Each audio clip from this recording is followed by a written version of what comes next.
Dear students, in this module, we are going to talk about the counterculture.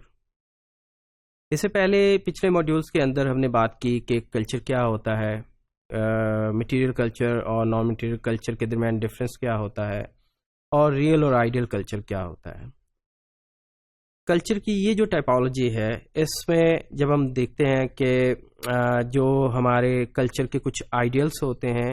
جو ڈیزائریبلس ہوتے ہیں، ان کے ساتھ ساتھ جو ممبرس کا بیہیویئر ہے وہ بعض اوقات ان آئیڈیلز یا ڈیزائریبل کلچر کے منافی ہوتا ہے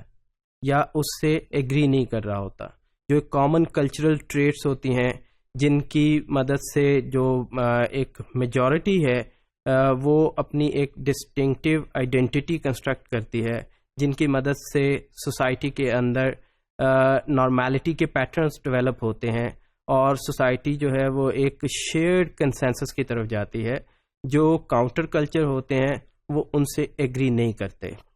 اور یہ جو ڈس ایگریمنٹس ہوتے ہیں یہ ان کی ایک ڈسٹنکٹیو یونیک آئیڈینٹی کنسٹرکٹ کرتے ہیں. سو دا ویلیوز،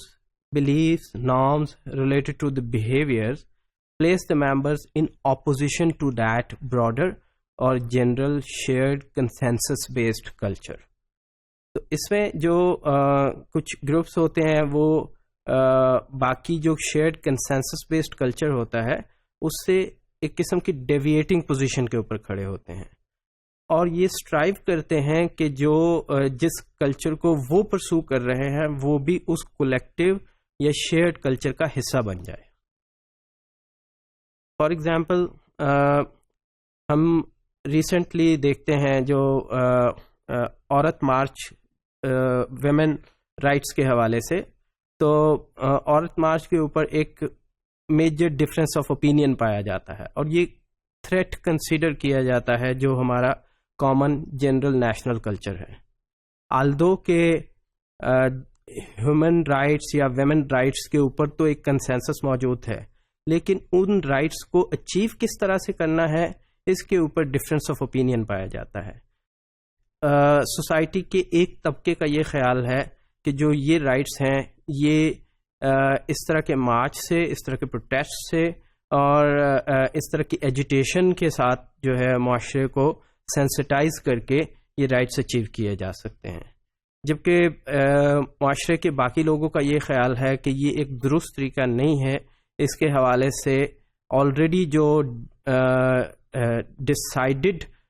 نارمس ہیں ان کے اوپر عمل کر کے تو پھر ہی ہم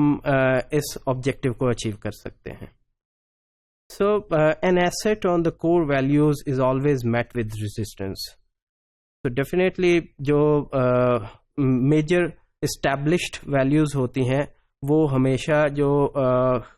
نیو ارائیونگ ویلیوز ہوتی ہیں ان کو ریزسٹ کرتی ہیں. And to affirm their own values members of the mainstream culture may ridicule,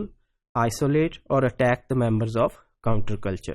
تو ایک خاص طرح کی ریزسٹنس جو ہے وہ ہم دیکھتے ہیں کہ عورت مارچ کے پارٹیسپینٹس کو بھی جو ہے وہ فیس کرنی پڑتی ہے. اسی طرح سے مثال کے طور پہ جب ہم یونیورسٹیز کے اندر ایک نارمیٹیو کلچر کو دیکھتے ہیں اور کچھ اسٹوڈنٹس جو ہیں لیٹ سپوز کہ کسی کنزرویٹو یونیورسٹی میں ایک راک کانسرٹ آرگنائز کرنا چاہتے ہیں، تو وہاں پہ جو ایگزسٹنگ کلچر ہوگا وہ اس کو ریزسٹ کرے گا اور کوشش کرے گا کہ اس طرح کا کلچر وہاں پہ ڈیولپ نہ ہو پائے. تو کاؤنٹر کلچرز جو ہیں وہ امیجیٹلی سوسائٹی کے لیے ایک تھریٹ تو کنسیڈر ہوتے ہیں، لیکن by the passage of time وہ کسی نہ کسی طرح سے اپنا راستہ مین اسٹریم کلچر کے اندر بنا لیتے ہیں، اور جب وہ لوگوں کے اندر اس کے حوالے سے ایبزاربیبلٹی، ایکسیپٹیبلٹی قائم کرنے میں کامیاب ہو جاتے ہیں تو پھر وہی کاؤنٹر کلچرز جو ہیں وہ ان مین اسٹریم کلچرز کا حصہ بن کے پریکٹس ہونا شروع ہو جاتے ہیں. تو here is the example of that counter culture about the women rights.